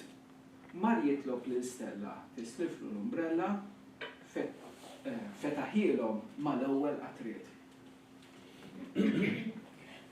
Ġanni jaħdem daqs kelb mill-gbarnet, jom daqs ħuta ħafif daqs farfett, u ta' seqra jneħ u ta' ħmar dawk mitneħ, meta jimrat imur għand il-vett. Aħar waħda, l-ispiżjar kellu l-akbar salib, ma jarafx il-kitbiet tat-tabib. Jekk xi ħadd jiġi ħdeħ bir-riċetta f'idejh, kien jagħtih ftit kulur tal-ħalib. Naf tabib tad-dover mill-aħjar, iżda l-kitba li kellu mill-lar. Ir-riċetti mħażrin li tifhimhom ħażin, iżda l-kont jiktbu tajjeb u ċar. U x'ħadd ieħor? Kien hemm waħda mara l-Madlina Kien hemm waħda mara l-Madlina. Fit-tieqa tixxemma xarwina. Ix-xejjer bidejha u temes bajnejha u jekk ma jmur ħadd sejjer jiena.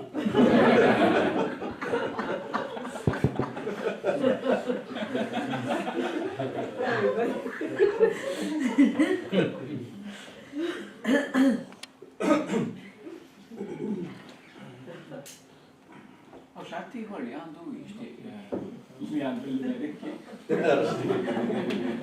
Jishtiq. Unġari.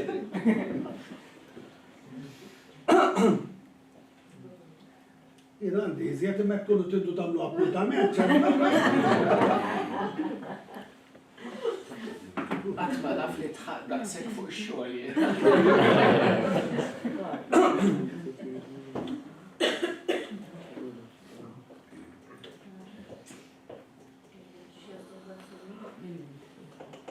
Jew forsi x'kummenti li tixtieq tgħaddu.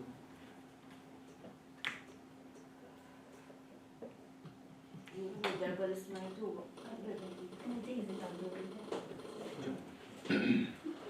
X'interessanti hemm l-Amerik li bl-Ingliża famuż ma nafx min tibbu, però jien ara l-istess. Bl-Ingliż jgħidula palindrome, jien ara minn wara din l-istess u qiegħed hekk. This limerick goes in reverse. Unless some remiss, the neat thing is this. If you start from the bottommost verse, this limerick's not any worse. U bil-kontra jiġi, this limerick's not any worse if you start from the bottommost verse. The neat thing is this, unless I'm remiss, this limerick goes in reverse. Interessant ħafna, so tibdil ta' regola u vera. Ħafna. Grazzi.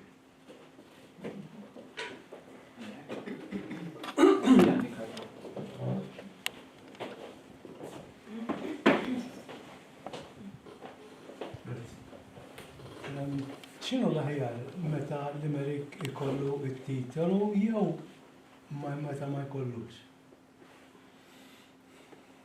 Dik inti naħseb. Awtubru, mhux hekk. ħafna minnhom it-titli jkunu fil-fatt mingħajr. Mhux kollha, tnejn li semgħu ħafna bl-Ingliż waħda ta' Edward Lear għandha titlu u l-oħra anonima m'għandix. U ħafna drabi fil-fatt li jagħmlu u li jikkwotaw l-ewwel vers. Għala it-titlu tal-Amerik. Biex kun titlu. U xtaqt ngħid ukoll hekk ta' fil-preżentazzjoni ma mbagħad ġiltu ma mettiex meta fil-fatt kellimt. Illi il-kelma li juża dwar dwellu li hija l-Amerika, li jintu ġobni eżjed ikolli nammetti minn l-Amerik. L-Amerika nħossa eżjed. Nħossa eżjed ritmika, nħossa iktar. Probably il-kelma li rrid nuża ma stax nuża. Imma nħossa iktar ironika, ejja poġġu hekk, nħossa iktar ironika l-kelma l-Amerika. Iktar Malti. X'att ieħor?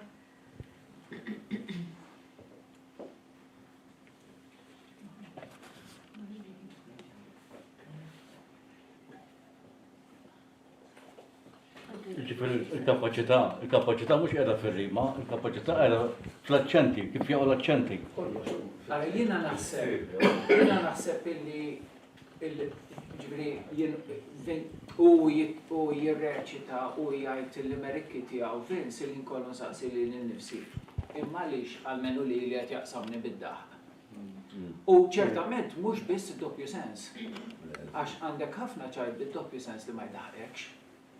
Jiġifieri hemm elementi oħrajn hemm ir-ritmu fil-fema tiegħi, hemm il-ħila li tissorprendi, naħseb l-imprevedibilità, imma ir-ritmu sabiħ ħafna għalija importanti. Imma jekk l-aċċenti ma jkunux posthom, jitlef naħseb. Ir-ritmu ġej mill-aċċenti. Jiġifieri meta inti toħloq ritmu mexxej, tkun qed tibni fuq aċċenti f'posthom. U mhux daqshekk faċli. Mhux daqshekk faċli. Naħseb hemm ukoll il-ħila tal-persuna li jgħidu wkoll, għax hemm mod jgħidu xi ħadd u hemm mod jgħidu xi ħadd. Ġifieri r-reċitazzjoni tal-Amerika hija importanti minn persuna l-oħra naturalment toħroġ imbagħad il-ħila li dak li jkun jagħmel att performattiv billi jirreċita l-Amerika tiegħu. U jekk tgħidu mill-memorja aħjar milli taqra. Hekk naħseb jien ukoll. Nistan Exit over the years. Nistan saqsik kurzita hekk xġelek tiktibhom daw. Peress li jimminix il-background tiegħi mhux fil-Malti, ma peress li Adrian qal ukoll li Malta m'għandniex daqshekk din it-tradizzjoni. Le għanna, ma tantx issibhom. Mhix antika Jiena qatt ma pubblikajthom dan. Damet ma speċi da. Ħafna minnhom ilhom miktubin 40 sena. Ma x'ispirak dak iżmi għalfejn bdejt tiktibhom. Ismin tqajt mal-Amerik Ingliż oġobni. U dejjem segwej din ir-regola wkoll tal-aċċenti dejjem segwej. Għax jiena kont nħobb il-klassiċi wkoll dun Karmu u sħabu. Veri mbagħad tadattaħ għall-Amerikki wkoll. U fejn kont tippreżentom li żjed? Maħbib? Le, ċirku taħbib. Nkunu per eżempju mistednin fil-miliet hekk drink. Najdu ċajta najdu l-Amerik. Nkunu grupp iżgħar minn hekk, daqs 8 minn nies u nagħmlu burdel. Saqsu l-treber. Ħaġa waħda ma tilkom biss. Tarom il-korrobini, no? Sena jdilhom jien. Dal-moħ Maħmud huwa frott ta' aktar ma' 50 sena minn għamela ma' dan. Jien għandi u koll għandi ħbib tiegħi, ġifieri iżgħar minni għandhom madwar 40 sena, illi ġieli jiltaqgħu jibdew jgħidu l-Amerikki li xulxin. U ġieli pereżempju wieħed minnhom li korrespondi miegħu, għamin aħna ħbiequ niltaqgħu, ma ġieli nibdew jibgħatu l-Amerikki li xulxin bl-email. U l-ikbar waħda kienet riċentament qed iwieġibni għal jien mwaħħal fit-traffiku beda jikteb l-Amerikki mwaħħal fit-traffiku. Ġieli b'xi mod u iħoss li hija anki għodda li jista' juża b'mod ħieles minn ma jqgħod jaħsibha wisq, minn ma jqgħod iħejjiru. Però aqas irridu neħdu ħlajt li l-Amerik. Għax jiena nħoss li l-Amerik huwa challenge biex tibdu. Innutaw, per eżempju, 5 versi biss teżawrix ġi suġġett. U hemm dak li konna ngħidu aħna introduction, body u conclusion. Ukoll, ġifieri. Il-moviment. Il-moviment. Jiġri minn da li qed nisma' jiena ma niktibx l-Amerikki u ma studjajthomx. Imma l-moviment ta' 9-9, mbagħad għandek żewġ versi qosra, mbagħad jerġa' jagħlaq, dak għandu ħafna x'jaqsam fil-pożija ngħid ma dak li qed tgħid inti. Billi inti l-tagħmel ta' tam tam, ta' tam tam, ta' tam tam, terġa' tirrepetija, ta' tam tam, u mbagħad taġġel, ta' tam ta' tam, ta' tam tam, u mbagħad terġa' ta' tam. Inti bdejt b'narrattiva x'aktarx.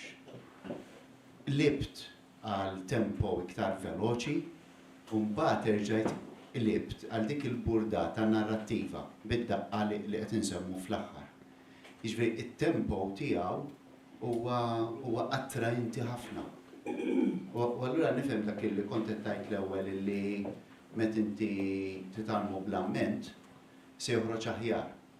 Biex inti m'intix qed taħli enerġija taqra, l-enerġija kollha u l-attenzjoni. Eye contact ukoll. Iva. Imma l-moviment tiegħu huwa interessanti ħafna. Jibda bil-mod, bil-lajma li jiena nassoċja ħafna man-narrattiva, l-kuntest, qed tistabbilixxi l-kuntest fil-qosor kemm jista' jkun. Jaġġel dawk iż-żewġ versi l-qosra, mbagħad jerġa' jagħlaq bid-daqqa u bit-tempo bir-ritmu tal-bidu. Li huwa moviment interessanti. Fil-fatt Bernard ma l-qed inti jiena nħoss li l-Amerika għandna ċajta, ma biex tikbu mhix ċajta. Biex tikteb l-Amerik tajjeb mhux ċajta. Huwa diffiċilismu. U it-test tal-Amerik huwa propju il-mużikalità tiegħu. Kemm jinħass sabiħ, hemm it-test tal-Amerik. Jiġifieri mhux billi jkollok ħsieb tajjeb u qedja tajba, jekk l-Amerik mhux qed jimxi bil-pass, bir-ritmu sabiħ tal-Amerik, hemmhekk ħajfalli. Il-ġmil tal-Amerik hemmhekk hu. Apparti mbagħad kif għedna it-tmiem tiegħu, il-punchline, imma jekk ma jkollux ir-ritmi sbieħ tiegħu li meta qed tgħidu qed taraħ kif qed jaqra, Jekk mhux qed jaqaf dawn, l-Amerik kemm ħajfalli. Ma batan Ikun zopp. li nsib iktar interessanti huwa dik il-qalba għall-aġla. Żgur. Għandek dak mbagħad ta' u mbagħad ta' jerġa'. Meta dik it-telet u r-raba maġġlin u jarġa'. U mbagħad jerġa' jaqbad Jekk l-Amerik ma jkollux dar ritmu, għalli nħossu jena jkun falla l-Amerik. Ma jkunx l-Amerik sabiħ postu, jkun sempliċiment del tal-Amerik, imma ma jkollux dak il-ritmu sabiħ tiegħu. Il-numru ta' sillabi f'kull vers, hekk wieħed fl-abdisa jkollu 10, jistemma fals. L-għażla tal-kelma. U anke r-rima, niddeq meta nara kultantina, jivvintaw kelma, jisew jaqraw kelma minn qabar biex ma teżisti. Sempliċement biex qabbilt. Jew assonanza. Ma dika qed anżaħa dik. L-Imrik mhux ċajta, bil-pizza mill-Imrik se mhux ċajta. Li toqgħod anżaħ tipprova tivvinta kelma jew tivvinta belt li ma teżistix. Jagħmlu anke bl-Ingliż issiba, jiġifieri, jivvintaw post ma jeżistix, sempliċement biex jirrimaw. Min ħadd iħabija b'daqshekk. ħafna mill-Amerik li ktibtien huma fuq postijiet f'Malta. U dak sabiħ. Meta inti, huwa naturali ma anżaħtomx, jiġifieri. Kien hemm waħda xi ħażmien waqala portmoni fil-ġnien. Jekk trid alla xi ħrenżillek għalih, għaltu jibgħu bad niżeljiet.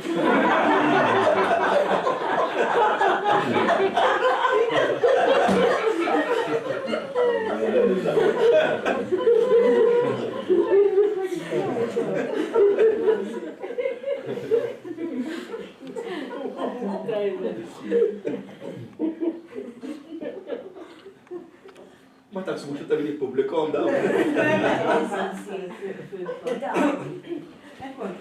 Hemm xi dokumentat il-Ameriki minn fejn bdew jingħadu jew jinkitbu l-ewwel. Għax naħseb. Jibna li jitkantaw kienu. Jitkantaw? Ma tantx kienu litterati u jmorru lura. Mhux Malta qed ngħid, mhux Malta. Imma Malta m'għandniex dokumentax minn beda l-ewwel minnhom. Għax li jinkitbu jridu jinkitbu b'ċerta ħsieb u tkun taf tikteb biex tiktibhom. Imma naħseb li jingħadu biex jgħaddu minn ġenerazzjoni għall-oħra kan ir-rima kienet tgħinu biex jiftakruhom. Jien naħseb Adrian ta' min drabi oħra nitkellmu ftit ukoll fuq l-epitaffi u fuq l-epigrammi. Jien naħseb Malta għandna tradizzjoni ikbar minn tal-Amerika naħseb fihom dawn. Għax għandna pereżempju niftakar l-epigrammi interessanti ta' Sajdon. Li kiteb meta waqqawlu l-kamra fejn kien jistudja, meta fetħu ta' Zurriq, u d-dil, waqqawlu propju l-kamra fejn kien għamil ħafna sijiet traduċi l-Bibja. U kien responsabbli minna, jew u id-deċidek responsabbli minna il-Ministru tax-Xogħlijiet Karwana. U li kiteb epigrammi dawn ġifieri jgħajru, mhux bismu, ma kulħadd jaf li qiegħed jgħid fuqu. U dawn interessanti ħafna, ta' Sajdon. Fuq Karwan, fuq il-Ministru. U jgħajru, ta' ġifieri jgħajru selfiju. Waħda minnhom ma nafx jgħidlu, jew xi kelb jew bil-klieb xi ħaġa. Ma jgħidux bismu ma kulħadd jaf li qiegħed jgħid. U dawn interessanti, Butti ġiġu bħal għandu l-epitaffi, li hu wkoll ma naħsibx li ma nafx jifieri intom tafu iktar minni kemm inkitbu iktar epitaffi f'Malta umoristiċi. Butti ġiġ naf li għandu xi ftit u biex Naf li għandu l-epigrammi. Ix-xogħlijiet kollha ta' Butti ġiġ safejna fin kollha qegħdin fuq l-internet. Jekk tmorru għandhom botiġieċ.com, hemm il-kodba tiegħu kollha u l-poeżiji kollha tiegħu. Safejna fin kollha. Il-kodba kollha qegħdin hemm. Ma jidirlix li hija għażla, jidirli li hija l-kollezzjoni sħiħa. Jiġifieri jekk tfittxuhom isibuhom. Butiġieċ għandu pereżempju epitaf minnhom niftakru jiena f'dan il-qabar hawn mitfuna, u Peppa tas-Serduq. Mitfunin kif dejjem jgħixu huwa taħt u hija fuq. Għandu ħelwin minnhom Butiġieċ dawn.